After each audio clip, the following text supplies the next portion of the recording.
out. And I don't think this is a small deal. I figured something out that I have been stewing about for years, that I couldn't understand for years involving Bill Belichick, and I have figured it out. It dawned on me finally today, because none of this has made sense to me at all. None of this. The trajectory of Bill Belichick and the Patriots and some of the motivations behind some of the things that he has done in the last few years and what led to his exit in New England, and now what led to him becoming the head coach for football at the University of North Carolina. It honestly, I know this is going to sound a little bit ridiculous, and this isn't what I was alluding to, but it honestly wouldn't have surprised me as much, I feel like, if Bill Belichick became the head lacrosse coach at like a small school more than becoming the head football coach at North Carolina. You know, a Division III lacrosse coach somewhere. I've been totally flabbergasted for years regarding Bill Belichick and his motivations and what he's been trying to accomplish and what's at the foundation of what he's doing. And I finally figured it out. And I'm going to tell you right now what I think it is. The biggest thing that I could not wrap my arms around in regards to Bill Belichick, and we'll get into the whole press conference and what we thought of this whole reality of him being down in North Carolina to coach football, college football. But I think the biggest thing that I have finally begun to understand is why he got rid of Tom Brady when he did. I never could figure that out. That was the mystery that has always eluded me. And I think I finally understood why it's happened, and it happened the way it did. Because to me, if it was solely about a motivation to win without Tom Brady, he wouldn't have acted the way he acted. I don't think that's what this is about. I don't think that's what it was about.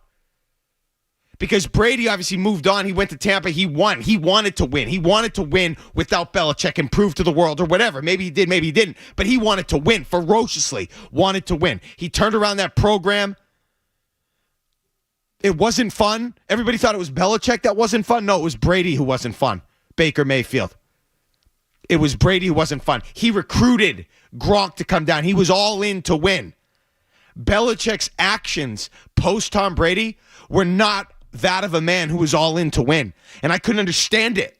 If you wanted to put it on cruise control, why wouldn't you keep Tom Brady? Brady was a coach on the field. Why would, and he was the reason for all the production. Why would you sacrifice that and let him go or usher him out the door, even worse? I never could understand that. Nobody could explain that to me. Not the best insider, not any player that's now in the media. Not a guy that's been on a talk show for 40 years in Boston. I mean, nobody could understand that or at least explain it to me. And I think I figured it out because it's the only thing that makes this North Carolina situation make sense. Bill checked out. He checked out. And I knew we all said for a long time he is no longer what's doing, quote unquote, what's best for the team. That stopped. But it also explains why he got rid of Tom Brady. See, that's what always confused me. If you wanted to check out, I figured the best thing to do would be keep Brady around. That way you could check out. Brady would take care of it, do what he does, and continue to keep it humming as best you can. But I don't think it couldn't happen. Because I think he knew, Bill, that it would have been an insult to Tom Brady, and the one guy that would have called him on it, the one guy who we would have been exposed to, would have been Tom Brady. And he couldn't live with himself to let that happen. He had to let Brady go. He had to let Brady do his own thing in order for Bill to conduct himself the way he wanted to. Take his foot off the gas. not prioritize some of the things that maybe he prioritized, or maybe he just wanted to coach a certain way with certain people that he wanted around him. And to do it ultimately his way and his way alone. I'm not saying he wasn't trying to win. He was still trying to win. But it wasn't win at all costs. There was no motivation there to win without Tom Brady improves. He just wanted to live his life and coach on his absolute terms. We knew that. What I didn't know was that was the reason he got rid of Tom Brady, and it is the only thing that makes sense to me. The only thing. Because why else? If it wasn't solely about coaching on your own terms, why else would you be the head coach at the University of North Carolina? It doesn't make any rational sense to me based on where he was and what his resume has on it. It makes nothing in terms of sense. Nothing. It's inexplicable. Unless you just want to coach your way, totally on your own terms. And that is why he knew if he kept Tom Brady around, the realization that Brady would eventually have at how checked out he was from winning would have set in. Some of the things he wanted to do was probably not going to happen with Brady there. Was he going to have Matt Patricia be the offensive coordinator? Were they going to get those types of people back on the staff with Tom Brady still there? No, Brady was still obsessed with winning. Belichick was no longer obsessed with winning, and that was the difference. That was the disconnect. We all thought it was TB12 and Alex Guerrero. No. Tom Brady was still obsessed with winning.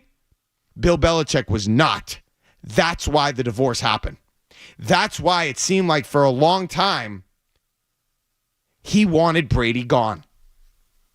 Sure, Jimmy Garoppolo. The reason he wanted Jimmy Garoppolo in wasn't because he wanted to cement his legacy with another quarterback, and then when Robert Kraft said he couldn't, he got all pouty and mopey and then just traded him away for a second-round pick when he could have gotten more from Cleveland. That's not what happened.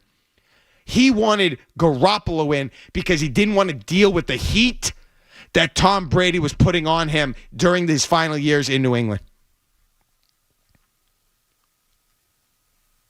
Bill Belichick, to me, was just like everybody else that said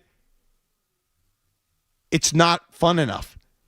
Belichick, after all he accomplished, I think just wanted to have fun and do it his way and build it up exactly how he wanted to and hire exactly who he wanted to and not have pressure and not be, I think he probably thought he would never be fired. He probably thought Robert Kraft would never fire him. Now, maybe that was an unrealistic reality. Maybe he changed his ways quickly. That's probably what he thought. He's checked out. I don't know. I'm not saying he can't have any success in North Carolina. Maybe he will if they get some transfers. I don't know. A lot of college football is about talent. A lot of it's about line play. If you get good line play, if you're athletic and strong and big in the trenches, that's why the SEC is always so dominant. Their defensive and offensive lines. The other schools, the other conferences can't match up. If he can get some linemen in there, that's why he got rid of Tom Brady. He was checked out. He wasn't obsessed with winning like he used to be. And he wanted to, in his older age, I guess, he wanted to still coach because he loves coaching, but he wanted to do it 100% his way. He didn't want to have to acquiesce to Brady because winning wasn't the priority like it was to Brady. Tom Brady was obsessed with winning up until the second he retired. And even when he retired, you could feel it emanating from him. He was still obsessed with winning. He hated to retire. Not the case for Bill Belichick. He's not obsessed with winning anymore. That was the divide. That was the disconnect. It wasn't about Guerrero and massages and the book and TB12 and the weight, whatever. It wasn't that. That was an excuse. Bill Belichick wanted to do it his way. He was in charge as the head coach. He wanted it completely done his way. And Tom Brady, for how long he had been there, how successful he was, how demanding he wasn't going to have it. He would have been exposed. And that would have been an embarrassment for Tom Brady to look at Bill Belichick in that light. So there was only one thing: he had to push him out the door. And that's what he did. Because that's the only thing that makes North Carolina make sense. North Carolina. What are you doing in North Carolina? That's literally, it would be like Phil Jackson going from the Lakers dynasty to Boston College, Chestnut Hill. Give me a break. Now, I understand that his dad was in college. His dad coached there for a little bit. Maybe that's a part of it. I would have bought that more if it was Navy. This is unbelievable. And, it is sad to me. It is. And the reason, look, you can talk to me all day and night about, Seth Wickersham's article, Belichick giving a big F you to the NFL. What? Absolutely not. What Bill was hoping was that an owner would fall for it enough that he would be able to do everything that he wanted to do it his way, everything he has in North Carolina at the NFL level. He was hoping that it would still be, there'd be an owner out there that was still able, that would still buy into his legend. And I'm not saying he's not a legend. He's a legend. I'm just calling it like I see it. There's nothing that makes sense to me other than this. This is what brings it all full circle. Why North Carolina? He obviously does not care about winning as much. He cares about being a coach and going through the process and being a part of a coaching community. That's what he likes. It's not about winning. And that wasn't going to work with Tom Brady. And now at North Carolina, low expectations. It's not even an SEC school. There are no expectations. They play no defense. They haven't had a 10-win season in how long? They don't go to good bowl games. Have they ever been in a BCS? I don't think they've ever been in a BCS bowl. He doesn't prioritize winning, and he's now at a place where he never has to. He is the godfather, and they're lucky to have him. And he can act the way he wants and do what he wants and hire whomever he wants at North Carolina. It finally makes sense to me. Finally. 617-779-0985. This is it. I'm Mark Dondero here on the Joe Murray Show, 98.5 The Sports Hub. You're listening to Joe Murray on 98.5. You're listening to Joe Murray on 98.5 The Sports Hub.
quick, smelly.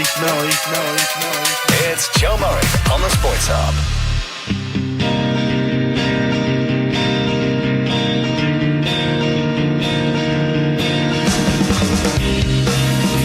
Six 617-779-0985. Mark Dondero with you. Joe Murray Show in for Joe. Celtics, Pistons tonight. Pregame at 7 with Grandy and Max. We're leading you up to that. Bill Belichick introduced today as head coach at the University of North Carolina. Listen, I don't disagree that they looked at the college game and analyzed what it is today and thought that they'd be more successful there. Not necessarily in an attempt to win, but in an effort to say, you know, I'm not going to have to go into people's living rooms like I would have back in the day. I don't think Bill Belichick would have signed up for that ever, where the head coach has to go eat pumpkin pie in Bessemer, Alabama, or you know, West Point, Mississippi, beautiful towns where I lived, and then go recruit one of those kids out of the SEC country. So I just feel like because they can do it this way now, that opened the door to college football. It's not because he thinks he can go win necessarily. Sure, he might want to develop players. I do not think Bill Belichick is obsessed with winning whatsoever. I think he wants to coach and go through the process of being a coach. That's why it ended with Tom Brady. That's ultimately why it ended with the Patriots, because he tried to put it on cruise control without the GOAT. Bringing all his friends didn't work, and now he's at North Carolina. No expectations, low level in terms of ACC competition. And he can do it his way, bringing all his boys and his friends and his cousins and his sons and everybody. Ethan is in Shrewsbury on Bill Belichick. Hey, Ethan. Hey, Mark. Great show. You're doing a great job. Thanks. So I agree with what you're saying about Bill. I feel as though he went to UNC to be comfortable. And the only thing I might have to disagree with you on or, like, have a different point of view is that I kind of think that Bill also put that chip on Brady's shoulder. So he kind of has an influence of Brady winning. And I don't know why. I just thought of this now, which is my main point. Can you imagine if Bill got in the NFL and Brady got on one of his games and was able to announce, and then he was able to critique Bill in a live game? Imagine. That would have been amazing. That would have been awesome. I didn't even think of that. Thanks for the call, Ethan. That's a good point. And I don't disagree. I do agree with Belichick. Yes, I agree that he helped cultivate an even bigger chip on Tom Brady's shoulder late in his career. That's what led him to Tampa. I think it was part because of the resentment that Belichick was feeling, because he knew he wanted to run the organization a certain way and bring in the people he wanted to bring in, and that Brady was still so obsessed with winning. I think that's what annoyed him. I don't mean that to sound disrespectful, but if it does, whatever. I think it got a little bit bothersome for Bill Belichick that Tom Brady was still so obsessed with winning. Even though he had all these other interests, Brady, I never felt like he was less obsessed with winning.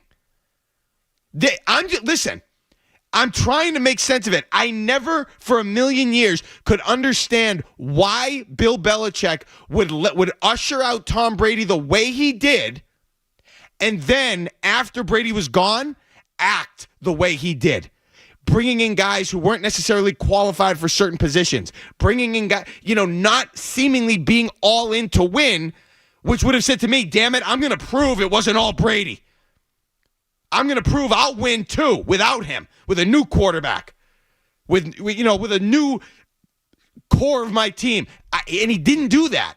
Yeah, there was no plan. It was Cam Newton. And then, they drafted Mac Jones. We don't even know if he wanted Mac Jones. But he wanted Joe Judge here. He wanted Matt Patricia back. I've been on the radio. I covered that team in the locker room beat report. I watched it closely. He did not act after Brady left like he was ferociously trying to prove something, like it was not all Tom Brady. And I'm going to show the world like it looked like Brady was doing. I watched Tom Brady just as close. He was on a friggin' mission to prove that it was not all Bill. Maybe it wasn't that motivated, but the motivation to win was just as ferocious. Garrett is in Georgia. What's up, Garrett? Mark, I got a question for you, but before I ask you that question, I want to preface it with kind of just what's happened. So Bill Belichick was in talks to be the head coach of the Falcons, and he didn't do that because he wanted the full control, and their GM there, didn't want to leave, basically. This year, he's in no talks with any teams because it's rumored that he wants full control. His son, this and that, right? And so now he's gone to college where he can do what he wants, like any old man. Like, ask any old man out there what he wants to do. It's what he wants to do, right? Not what he's told. And so what my question to you is, how are you just not coming to this conclusion? It's been so obvious to me personally the whole time. Like, if Bill Belichick wanted to be told what to do, he would be coaching in the NFL right now. It's the full control thing. All right, thanks for that. Listen, thank you. We've talked about this. I've come to this conclusion. I guess I didn't know exactly how ferociously bad he just wants to do it his way. Like, I thought he would have acquiesced enough to get back in the NFL. It didn't appear like he was willing to do that. And by the way, the reason he's not in the NFL, yes, it's about like having all these people and Patricia and this team and bringing in all these guys that he wants, and that's part of it. The biggest reason that Bill Belichick is no longer in the NFL is because of what he produced post Tom Brady. That is easily the biggest reason, and that's not even a debate to me. To watch Brady go down to Tampa, and this was part of it, and immediately turn them around, the Patriot way, show up immediately in Tampa and win them a Super Bowl, and then for Bill Belichick to drop off the way he did, that is 100% why he is no longer in the NFL. That's the core reason. That's the top number 1A reason right there. Yes, all the other stuff is a part of it. He's tough to work with, all the people he would want to bring in and do it his way, and he always had total control. That's part of it. It was the production he had after Brady that ruined him. If he was going, 12-5 and making playoff runs and doing all these things after Brady with a bunch of different players and had some good drafts and built the team, he would have another job in the NFL. He'd be back. He would definitely have given, some owner would have said, I don't care if you're, self-conscious about losing your job. Bill Belichick, we need him. He can still coach. He's the piece that will put us over the top. He was awful after Tom Brady, and it kept getting worse and worse and worse. That's why he's no longer in the NFL. Oh, and by the way, Brady had the same success in Tampa. Even till the day he left, he was pushing them into the playoffs towards the conference championship game for the most part. I mean, that is the number one reason why he is no longer in the NFL. 617-779-0985. I'm Mark Dondero in for Joe Murray. We're going to get a headlines. We'll be back. We're taking you into Celtics Pistons pregame, 7 o'clock right here on the Sports Hub. Sports Hub headlines. Well, Bill Belichick was introduced as the head coach of the University of North Carolina this afternoon, at which point he was asked if this was just a pit stop on his way back to the NFL, to which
Cadillac and Bertrand get you through the midday. Joe Murray gets you right through the night. I actually spoke with women today. On the Sports Hub.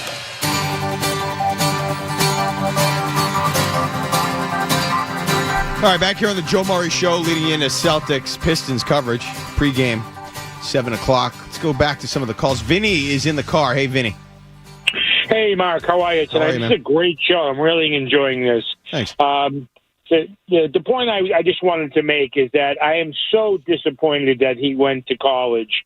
And you're so close to the Schuler record, and I really, truly believe the NFL is a much more interesting place with Belichick and or Brady involved in it.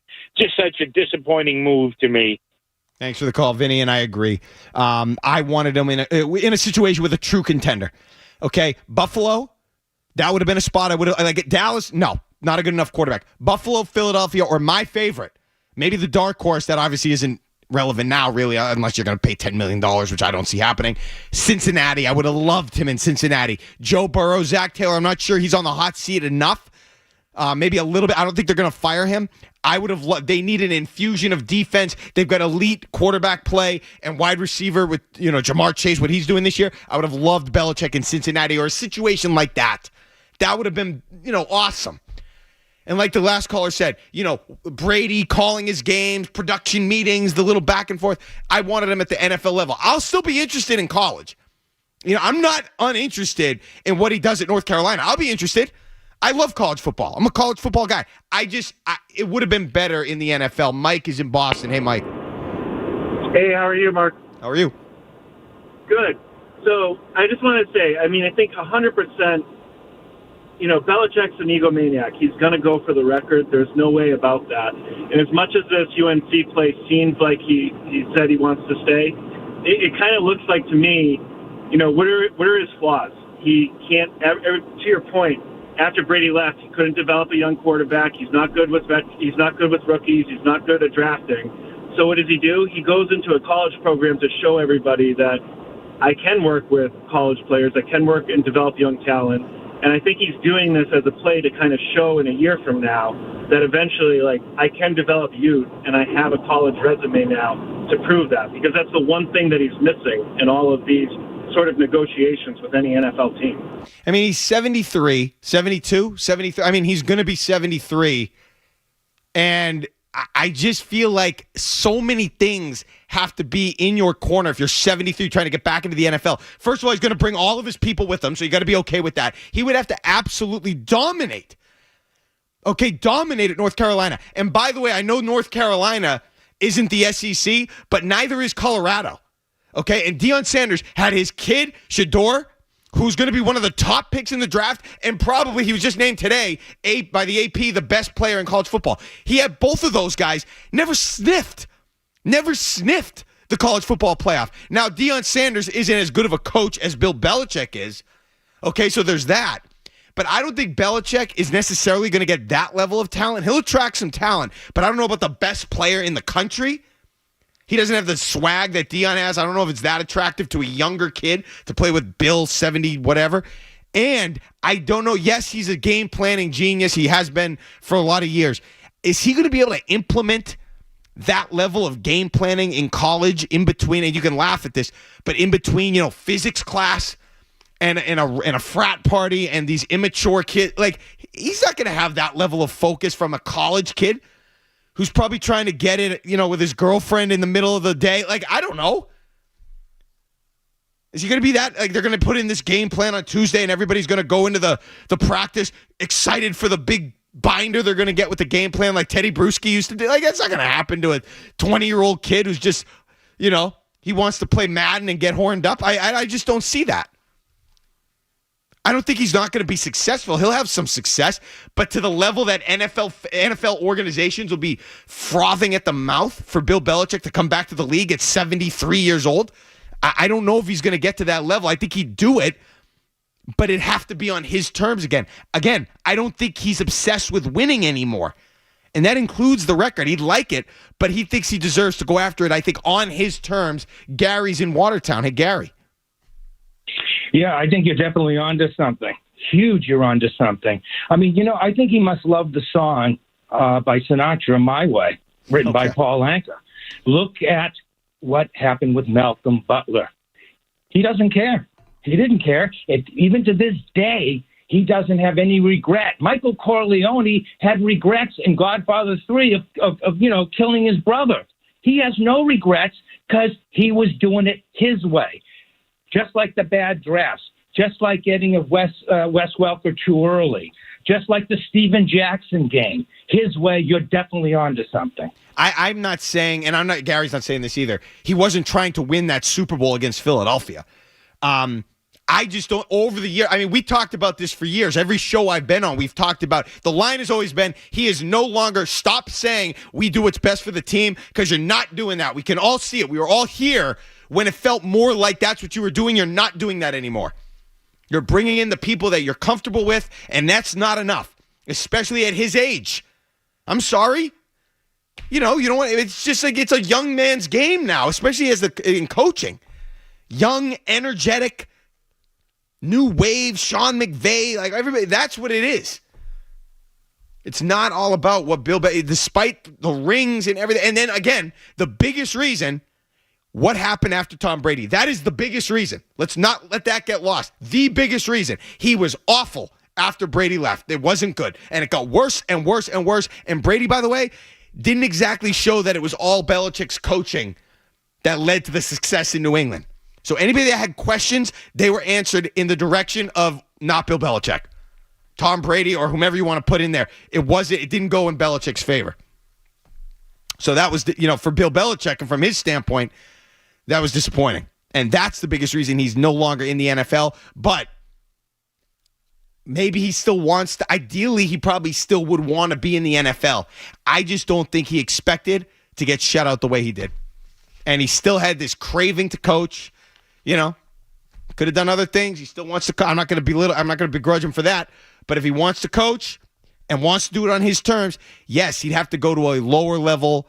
And he might be lucky that he got a job as big as UNC in order to have all those things happen. Mike Lombardi and all the assistants and do things my way. 400 pages. It was an awkward press conference today, man. I'll tell you, that was a weird scene. A guy of that level. I guess in a way I respect it, but I wish he was in the NFL, and it is a sad thing. It's a sad thing that he couldn't at least try to stay on the level that he's been on. All right, if you want to chime in, 617-779-0985. We're going to get to the Celtics, top of the hour. I'm Mark Dondero here on the Joe Murray Show. Don't go anywhere. There's more Joe Murray. More Joe Murray.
a complete bust in North Carolina. Obviously, it's going to bring them a lot of buzz. I like that. I like, I don't want everything to be associated with just the SEC and Big Ten. It's nice if another conference can make some noise. I don't know if North Carolina is going to be able to make enough noise. I don't know any play. I don't know if their quarterback can play. I mean, they could score points. It's a shame that they played at Boston College. Of course, that happened this year. That would have been fun next year at Boston College. Bill Belichick returning, Bill O'Brien on this. I mean, that would have been a great matchup. But what are you going to do? Just real quick on a couple other topics. The Red Sox. I'm for the Garrett Crochet signing, obviously. It moves the needle for me. It does. It doesn't fix all the problems that they have, but it does move the needle for me. It says at least that they're alive and that they're willing to, get out of bed. So that's good. It's going to take more than just that, but you do have a frontline starter. And as much as I would have liked Max Fried, and, there's some questionable concerns with a guy like Crochet and the whole thing that he didn't want to sign, he wasn't going to pitch if he was traded and didn't get an extension and all that. Well, they had a guy, and it didn't work out great, but there were some concerns, mental, with Chris Sale when they went and got him, and everybody liked that deal, and he, was on the team when they won the World Series at one point, and he did have some good moments for them. So it's, I'm for it. I'm for this move. It's not enough. It doesn't change the culture completely, but it's a start. It's a start, and that's all I'm looking for. You got to get another bat in here. I'll tell you what I would do. I know this has been talked about in the past. I haven't heard it talked about recently. I don't know what the situation is. Why, if you're the Red Sox, wouldn't you make a call to the Angels about Mike Trout? And I know that's been out there in the past, but why would you not go after Mike Trout?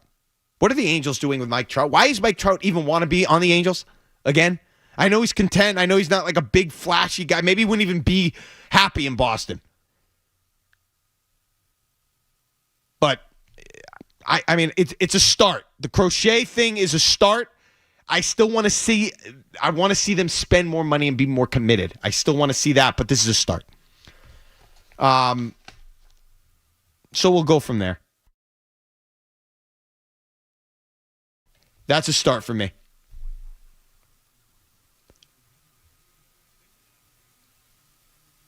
So we'll see where they go if they continue to be aggressive. I mean, I can live with it if they just get this guy and bring up. It has to continue. You have to continue to bring up players that represent new blood. Can they do that? That's the question. But I mean, I was excited by this.